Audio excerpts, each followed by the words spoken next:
ঢাকা ১১ আসনের ১১ দলীয় নির্বাচনী ঐক্যের প্রার্থী এবং এনসিপির আহ্বায়ক নাহিদ ইসলাম নির্বাচনী প্রচারণা ও গণসংযোগে মানুষের অকৃত্রিম ভালোবাসায় আবেগাপ্লুত হওয়ার কথা জানিয়েছেন।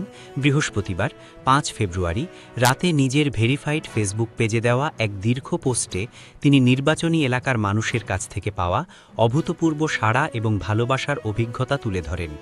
পোস্টের সঙ্গে ভোটারদের কাছ থেকে পাওয়া বিভিন্ন উপহার সামগ্রীর ছবিও শেয়ার করেন তিনি। মানুষের ভালোবাসা নিয়ে নাহিদের আবেগঘন পোস্ট। ফেসবুক পোস্টে নাহিদ ইসলাম লিখেছেন, নির্বাচন আমার জন্য এক নতুন অভিজ্ঞতা। প্রতিদিন ভোরে বের হই, সারাদিন হাঁটি, রোদে ধুলোয় ভিড়ে, মানুষের সঙ্গে হাত মেলাই, কথা বলি, কথা শুনি, বক্তৃতা দিই, মসজিদে যাই, রাতে ক্লান্ত শরীর নিয়ে বাসায় ফিরি। তিনি বলেন, দীর্ঘ সময়ের মধ্যে তার সবচেয়ে সুন্দর অভিজ্ঞতা হচ্ছে সাধারণ মানুষের ছোট ছোট উপহার। এই উপহারগুলোর ভেতর থাকে দরদ আর মমতা। কেউ চকলেট দেয়, কেউ আতর, কেউ নিজ হাতে শাপলা কলি বানিয়ে দেয়। এক বোন আমার স্ত্রীর জন্য নিজ হাতে চুড়ি বানিয়ে দিয়েছে। অনেকে আবার জোর করে হাতে বা পকেটে টাকা গুজে দেন বলেও উল্লেখ করেন তিনি।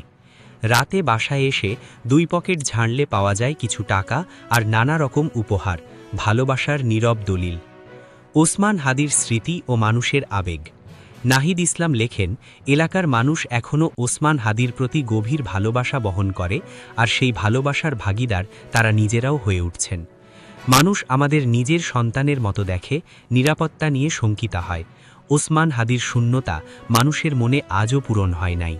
তিনি জানান, মানুষ আজও জুলাই আন্দোলনের দিনগুলো ভুলে যায়নি। অনেকে স্মৃতিচারণ করেন কিভাবে বাড্ডা রামপুরা এলাকায় ছাত্র জনতা প্রতিরোধ গড়ে তুলেছিল। জুলাই আন্দোলনের সাহসিকতার স্মৃতি। নাহিদ লেখেন, আন্দোলনের সময় রামপুরা ব্রিজ দখলে রেখেছিল east West varsity, imperial college সহ আশপাশের শিক্ষা প্রতিষ্ঠানের ছাত্ররা। তাদের সঙ্গে যুক্ত হয়েছিল দোকানদার, চাওয়ালা, হকাহ সহ এলাকাবাসী। অনেক মসজিদ ও মাদ্রাসার দেওয়ালে আজও গুলির দাগ দেখিয়েছে সেখানকার লোকেরা। মাদ্রাসার ছাত্ররাও নেমেছিল বাড্ডা ভাটারায়। তিনি বলেন, ঢাকার রাজপথ, অলিগলি সবখানেই জুলাই লেখা আছে। গুম হওয়ার স্মৃতি ও ব্যক্তিগত অভিজ্ঞতা। নাহিদ ইসলাম স্মরণ করেন ১৯ জুলাইয়ের সেই দিনটির কথা, যেদিন তিনি গুলশান বাড্ডা থেকে হেঁটে বনশ্রী যাচ্ছিলেন। সেদিন মনে হয়েছিল বাবা মায়ের সঙ্গে দেখা করি। আন্দোলন শুরুর পর একদিনও বাসায় যায়নি, কিন্তু বের হবার পরপরই বনশ্রীতে গোলাগুলি শুরু হয়।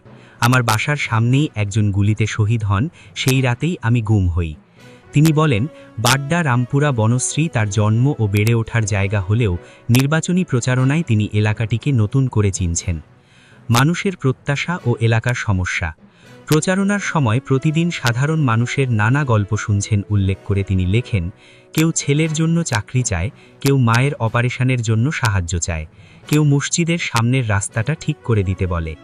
তিনি জানান, এলাকায় রয়েছে তীব্র গ্যাস সংকট, ভালো ক্লিনিকের অভাব, খেলার মাঠ নেই, জলাবদ্ধতা, ট্রাফিক জ্যাম এবং নিরাপত্তাহীনতা।